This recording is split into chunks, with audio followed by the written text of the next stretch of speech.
understand that you believe there's a scenario in which little Haley was molested before she was murdered. I feel like that. Why? I just don't know, but that's what I think. Isn't it true that there has been a scenario put out there, and it had to come from behind bars, that Misty Crosland heard the child in the next room screaming? Yes. Where did that come from? So did little Junior hear the couch bouncing. And my question is, where did that story come from? It came from Misty. What did she say? That she heard Haley in there crying. And who was in the room with Haley? I'm going to say Joe or Tommy, one. Or both? Or both. And what, if anything, did Misty Crosland do to take care of Haley? According to what she told me, when all this was going on, she had already been threatened by Joe, and she grabbed Junior and got in the bed, and they covered up their heads completely. And when she took the covers off of her head, Haley was gone. I'd rather go in prison. You got like up. I'm not going to boot camp. Because I'm telling you right now, they think I'm bad now. Wait till I get out of that. Let me explain something to you, Hope. You screw up on anything at this point in the game, you will get 15 years. Well, I ain't doing no damn 6 years mandatory nothing. They can kiss my ass. You might as well stick me with 15.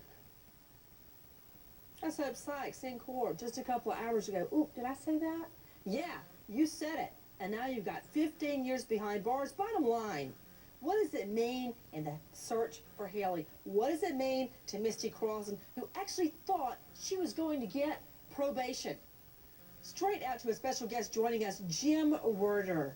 This is the attorney for Tommy Crosland. This is Misty Crosland's brother. Mr. Werder, thank you for being with us. What, if anything, or any way, do you believe that today's sentence will affect Tommy Crosland, your client, and Misty Crosland behind bars? Well, it's as far as Tommy goes, it really is kind of irrelevant. First of all, as far as the cousin goes, I don't know. I haven't seen her score sheet. I don't know her background. I can say that sometimes your client is their own worst enemy. That tape recording of what she was saying in jail, I'm sure Judge LaRue, sitting on the bench, just kind of rolled his eyes back on that one. But as far as Tommy goes, it's a whole different case, and it's he has probably a different background. I believe my minimum mandatory that I'm looking at is 3 years. I have not gotten full disclosure yet from the state as far as the evidence. There's still another count out there that I'm waiting for disclosure on. Mr. Werder, with us everyone, Jim Werder, a well-respected attorney out of the Jacksonville, Florida area. Mr. Werder, is it true that you have stated that your client can ID the killer, the person that took Haley? Okay, that's incorrect. What I stated was that he's, first of all, not culpable, but he does know what happened that night. I've been repeatedly saying that I cannot discuss the facts of the case because it's an ongoing investigation, and I'd like to see it come to a successful conclusion. You being former, in a way, law enforcement by being a prosecutor, me being former law enforcement and a prosecutor, I'd like to see a successful end to this, and I think Tommy will come out very well with this. Now, you're saying that your client knows what happened that night? Yes. What happened? Told you. I just told you. I cannot discuss the facts of the case because of the ongoing investigation. When I am dying for an arrest to be made in this case, and I could be more forthcoming, but right now I have a good working relationship with law enforcement. I'm going to keep it that way. Out to the lines, Debbie, Wisconsin. Hi, Debbie. Hi, Nancy. How are you? I'm good, dear. What's your question? Well, I just am curious. Is it just going to be continual nutcases coming out on this thing? I'm sorry, I couldn't hear you. Repeat. I said, is it just going to be a continual line of nutcases coming on this thing?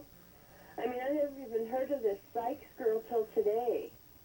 Straight out to Jean Casares. What about it, Jean? She's a cousin of Ronald Cummings, and she hasn't probably been discussed a lot because she's not central to Haley, but she is central to this case in that she was in the car, especially on January 13th, and charged with one count. And the significance of that is she got 15 years, and the others now will see the terms that they can get, especially Misty Carlson Cummings, who law enforcement have honed in on, and that may be the answer in the end to what happened to Haley. Joining us tonight out of San Francisco, Mark Class, the president and founder of Class Kids Foundation.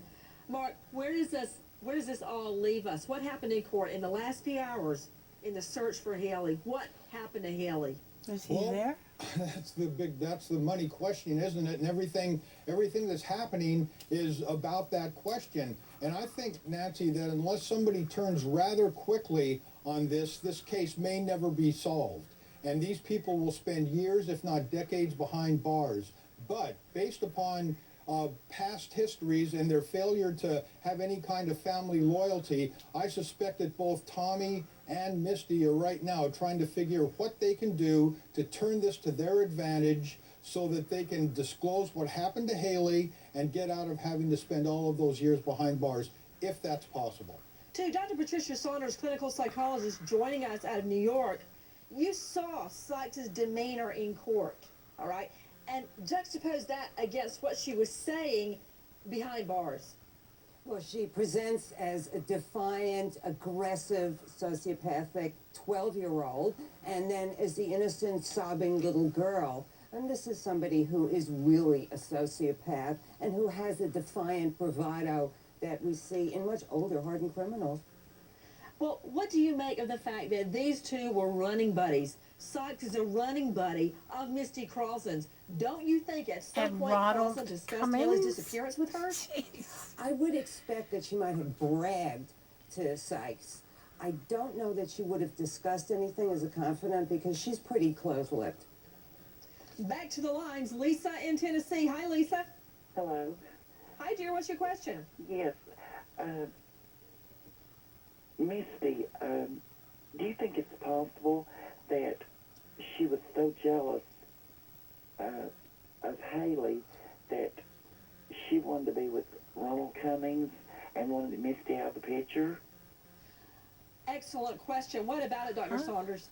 That makes an awful lot of sense. I mean, this is a person who's impulsive when they're not on drugs, and we can only imagine how she behaves on drugs. She might have hated this little girl and just wanted her out of the way, so did something. To Ron Schindel, former NYPD Deputy Inspector. Ron, do you believe that this harsh sentence handed down today, and I'm not saying it was not deserved, I think the judge did the right thing. Do you think it's part of strategy in order to get the others to break down? Now that they see this woman, who's basically a wingman, she's riding along for the heck of it. She's just there in the back seat during the drug sale. She got 15 years behind bars on one drug sale. Misty Carlson's looking at 8. This should make them come to their senses. I think it's part of a strategy, but I also think it's part of punishment for the contempt that she's showing for the entire system. She thinks this is a joke. They all think this is a joke. They're all not thinking this thing through to where they should be and taking this serious. And I think that the court down there is finally getting serious with these folks and letting them know the full force that will come their way. To Dr. Joshua Perper, Chief Medical Examiner, Broward County, author of When to Call the Doctor. Dr. Perper, as always, it's a privilege to have you on the airwaves with us. Thank you. Dr. Perper, if this scenario is true, the one that the grandmother swears she was told by Misty Carlson that the child was raped and that the body was thrown into this water, what, if anything, could we tell now? Could we tell if the sex assault occurred on the 5-year-old? Oh, give you a break. I don't think that, considering the period of time which lapsed since the attack, and the fact that the body was not found, and if it's found, probably it's decomposed, it'd be extremely unlikely that rape can be proven. It's not impossible, but it's extremely unlikely.